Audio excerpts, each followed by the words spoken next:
你现在说觉得台湾认同有问题，你看到哪些现象？我的外省族群的长辈们受到的那个情感上的伤害，他们会觉得很伤心的是，为什么这个时候我们还是不被台湾这块土地所接纳？我一直都认为台湾是不可能去中国化的，因为切割是无法切割干净的。我们需要其实是以台湾为中心的主体性的确立，也就是说台湾中心化。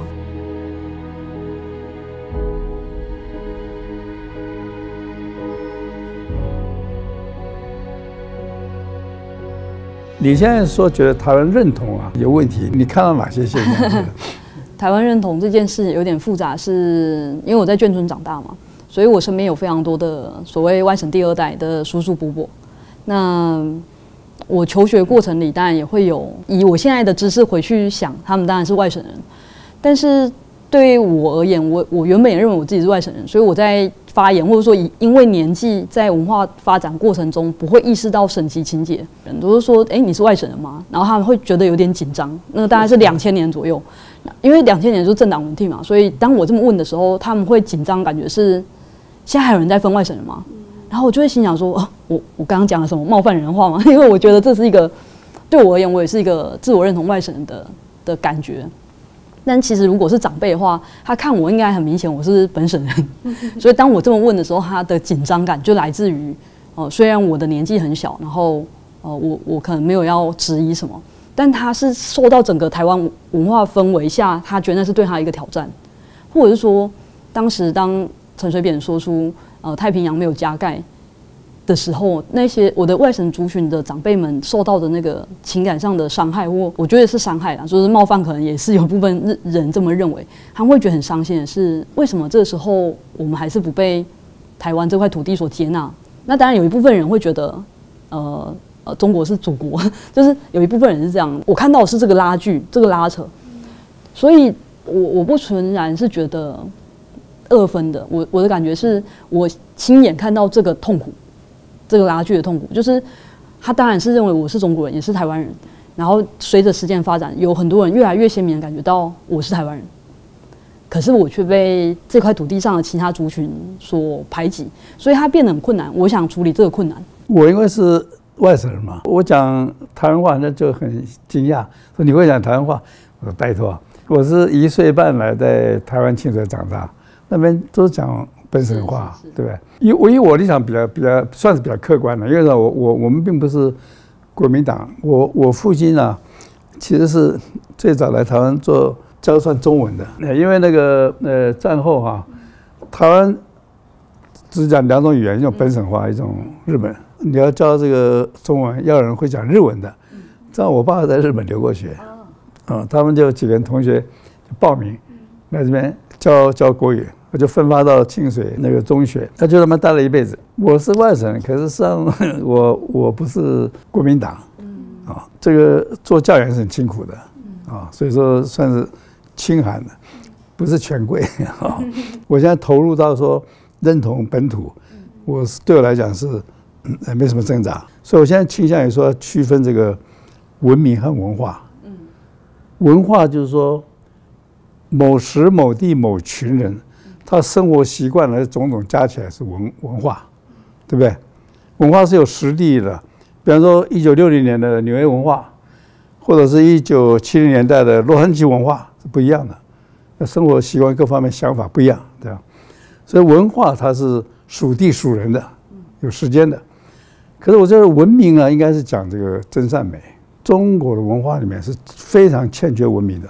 我觉得台湾把这一点分清楚很重要，就是文化上我们跟他就是很多的共通性嘛，可是要知道，从文明程度上来讲，已经变成不可融合的族群你看，比方说很简单，中国2000年历史来讲，不鼓励你说真话，要你说假话。赵高指鹿为马这意思吗？千个鹿来说是千里马，你说不是吧？我杀你头。权力威逼你去说谎话。到现在为止没有改进到现在为止，你看那个共产党，这个没事你任何真相完全被封杀，只能叫你听官方的宣传，对吧？所以在这点上是没有改变过讲善呢，善基本上也是平等嘛。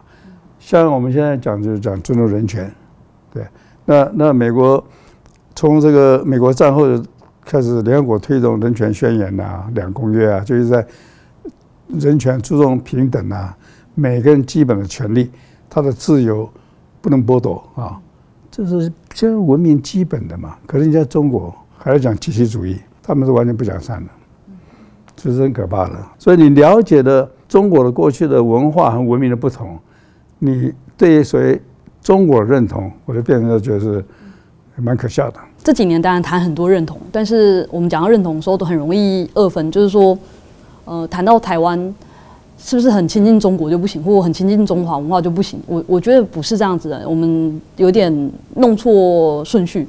我的意思是说，我一直都认为台湾是不可能去中国化的，就好像什么，我们在全球化的当代，我们不可能去美国化，也不可能去，比如说在韩国 K-pop 流行之后，搞不好也无法去 K-pop 化，更不要说日本作为那么强盛的ACG， 就是那种动漫化、次文化几乎风行全世界的状况之下，我们也不可能去日本化。所以台湾真正需要的是什么？台湾一直都误解说我们要切割中国有多干净，完全弄错。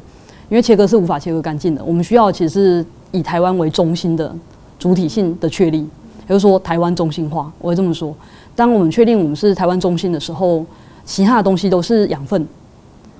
亲近中国的国家所在多有，比如说过农历年的国家超多，所以中国人会说你不是中国的，那你不要用中国字，你不要拜中国的神，你不要过中国的节日，这话就太荒谬了。难道澳洲人讲英文？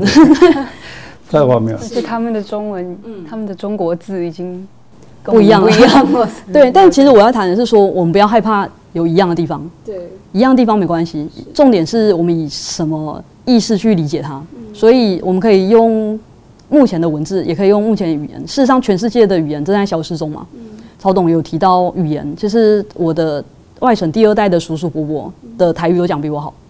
其实台湾人对眷村也非常不熟悉，台湾非常多的眷村是这样的搭配哦，就是外省的父亲，本省的母亲，所以很多外省第2代都会2种语言。我甚至会有开玩笑说，我有一个作家朋友，他是纯血外省人，3代，我就这样讲，他爸爸妈妈、阿公阿嬷、外公外婆全部都是外省人，这有多难得，纯血外省人。所以我们今天要讲外省人坏话，就靠他。开玩笑，这是玩笑话。这个外省人他的认同可能不见认同，没有，他完全是台湾认同。文化文明啊，还有这个国家认同是高于民族认同的。有时候常常讲，新加坡有3种主要民族：华人、印度人、马来人。你如果是民族认同，他马上分裂了。是的，他不会，他就是国家认同啊。所以他也跟你讲说，你是华人来，你要在新加坡落地生根，你不要老是想着落叶归根。我就讲，我说像这个蒋介石、蒋经国去世很久了，他不肯把埋在台湾，是，他说等统一之后，我要埋骨故乡。是我现在很欢迎他们回去，现在就回去吧。你没统一啊，没统一，可恶！对，他这基本上就没有把台湾当成国土，是的，对不对？我说我的故乡那边，台湾是什么？台湾是边陲之地嘛，蛮夷之乡啊，我不要埋在这里，权力者心态。那如果日本人来到台湾殖民，他就说我埋骨要埋回日本，因为我不要埋在殖民地。所以以前人家有句诗叫做“埋骨何须桑梓地，人间处处有青山”，是，对不对啊？那你千万一定要埋回你的故土，表示你不视为这里是你的故乡。第一点是我觉得我的台湾身份认同自己的，是到美国去念大学的时候才真的被就是唤醒的，因为从小觉得我是93年生的，所以完全没有在戒严的时代活过，所以我的印象中的台湾就是一个自由民主的台湾。从小就有看同志游行什么的，就是到美国的时候才知道说还有人要讲说台湾是中国的一部分的这一类话。那或许是同学开玩笑，或许他们家是中国移民到美国的，然后就说哦，你说你来自台湾，你 You mean China？ 这一类话。那听了第一次被说这种话，也第一次有这个独特的不爽，意识到说我跟别人的差别。其实虽然我小时候，比如说我爸爸那边，我爸爸的妈妈会跟我说你是常州人，然后我妈妈的妈妈当然会跟我说你是台南人，所以在这个状况下，我发现我到美国以后才知道说我是台北人，我是台湾人，对，然后才开始在翻译上面也坚决说我想要翻译的是来自台湾的声音，而不是所谓的华语，不是所有的华语文学都是我能够胜任翻译的，因为我并不对它了解，我了解的是台湾。那另一方面是语言的一个差异，我觉得在英文的学术界里面会说 Chinese 是所有的中文语言的这个框架，这个 umbrella， 然后接下来才分所谓的 dialect 方言，是广东话，是上海话，是闽南话等等，因为他们的定义是说一个语言一个 language 是只要你的字是通的，你的书写是通的话，就算是同一个语言，不算是不同的语言。但对我们来说，想必大家都知道，就是你懂闽南话，你不见得听得懂广东话，对不对？甚至你看字的时候，我有时候看香港朋友在YouTube 上留言也看不懂，对，所以我会觉得说，那你要做这个定义，其实是一个以西方的视角来定义我们的语言。那这也是一个很殖民者对被殖民者的一个举动。然后我们跟日文其实也有很多共同的字，汉字，但是他永远不会说哦，日文是中文的。这我要特别讲，在日本殖民时代到台湾的时候，为了可以沟通，用汉字沟通，所以他们是，比如说为什么那么多汉诗？那就是因为他们觉得可以用同样的文字沟通嘛。那在这个立场上，难道是同个语言吗？对，就是难道是同一个语言？那他说哦，不是，因为日本有片假名 hiragana、katakana， 可是我们有注音啊，那也是世界现在很多人看不懂的注音。那台湾人互相可以用注音沟通，所以什么算是语言？我昨天才被问，其实被一位美国记者问，然后当下感受到的是很不以为然。为什么你要称自己为一个 Mandarin translator 而不是 Chinese translator？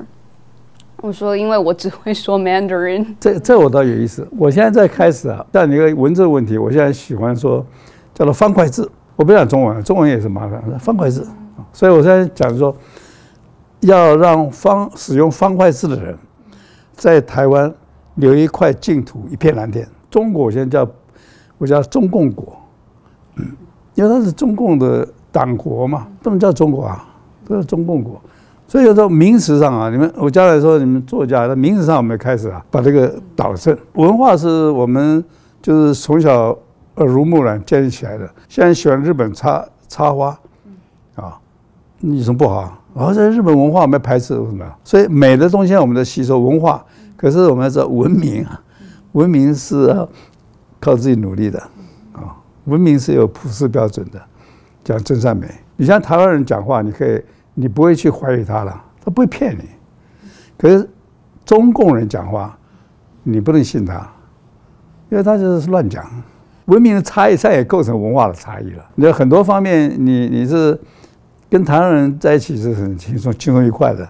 我们有些底线嘛，有些事我们不会做，可是在中国他没有底线的。你比方说，他坐那个交通工具啊，绝不排队的。你排队，你今天过过去排队。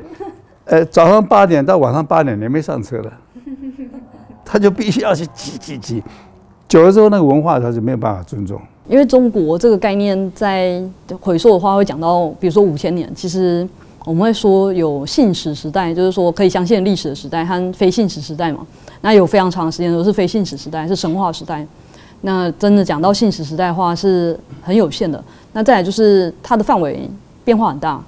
就是如果我们把夏商周算进来，那从夏商周的范围到现在所谓中华人民共和国的范围，其实差异，这个只要有去做任何对中国稍微有点了解，就知道差异那么大，我们为什么都可以统称它中国？显然，中国这个概念是透过论述形成的，透过国家。透过历史、透过教育去形成的。台湾的中华民国的教育、历史教育，过去也是这样子。为什么1945年以前没有日本？因为1945年以前的历史全部都是从中国大陆那一块来的嘛。然后我们总算在2000年之后改变了这件事。我认为2000年之后，就是整个体制在教育内涵上的变化，我们才有可能走到2024年我们的今天。我能写出这本书，而台湾人接受，国外的人也接受，所以教育乃至细到每一个词汇，我认为都非常重要。最重要是自由了，没有自由，没有创造，实际上也没有经济发展。过去中共国呢，有30年黄金时代经济发展，其实完全是靠老外。可是呢，中共啊就一直讲说，好像他们伟大领导什么那个公鸡啊吹牛说太阳他们叫出来的。你从许多的这个人的分析，这个崩溃是没救的，不可逆的，一路走下去，肝脑涂地的。台湾其实现在很多在我讲的舔共啊，什么还在帮中共跑腿啊，什么是这些人，你一个流氓头子已经不行了，不要再替他跑腿了。我觉得这2年是一个很重要的转折点啊，而且我觉得是台湾前途是很光明的啦。那么当然在文学上，我觉得你做对，要做一些基础的工作啊。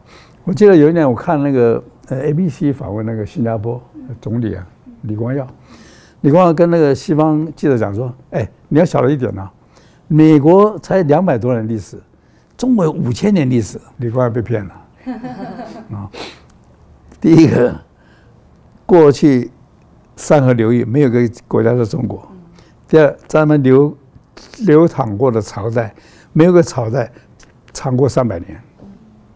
啊，这2条李光耀完全不了解啊，所以那个地方就是政权的，起起落落不断的重复而已。像日本啊，日本的天皇世系还有1000年历史，中国没有啊，中国是明朝267年，清朝276年，连满清殖民台湾也212年而已，它并没有任何一个王朝什么有几千年文化。将来美国这个朝代比山河流域任何朝代寿命都要长，所以在很多工作要做了啊，怎么样？把这个名词上的混淆弄开。过去啊，中文就像在欧洲的英文一样，它是一个就是通用语言啊。那么我相信中文它有好用的地方嘛，对。有像做文学的话，中国其实写诗歌最好的。因为它一个意思啊，做很多用法。这个形容词可以变动词，像那个王安石讲“春风又绿江南岸”，那个“绿”啊变成动词啊，大家觉得很好。作为诗歌很好用，要作为这个探讨逻辑啊、法律啊，很糟，永远可以混的。所以语言学啊，太难了。对，那么那时候的人呢，都觉得中文好用。所以实际上是像欧洲一样，每个人都学英文。隋唐他不是汉人，他是鲜卑人啊，那蒙古人当然不是汉人嘛，满清也不是汉人，可是他们都用这个方块字，因为好用。它是个流行的语言呐，可是不代表说这些人都是一个文化连续下来，不是，应该不是。文学上面很多地方可以去努力。有些人会问我，为什么要书写100年前的事情？我总是回答，书写过去是为了走向未来。100年前就有台湾人说，台湾是台湾人的台湾。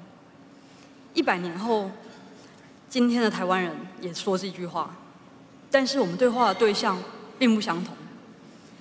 100年前，我们对日本人这么说；100年后的今天，我们对中国人这么说。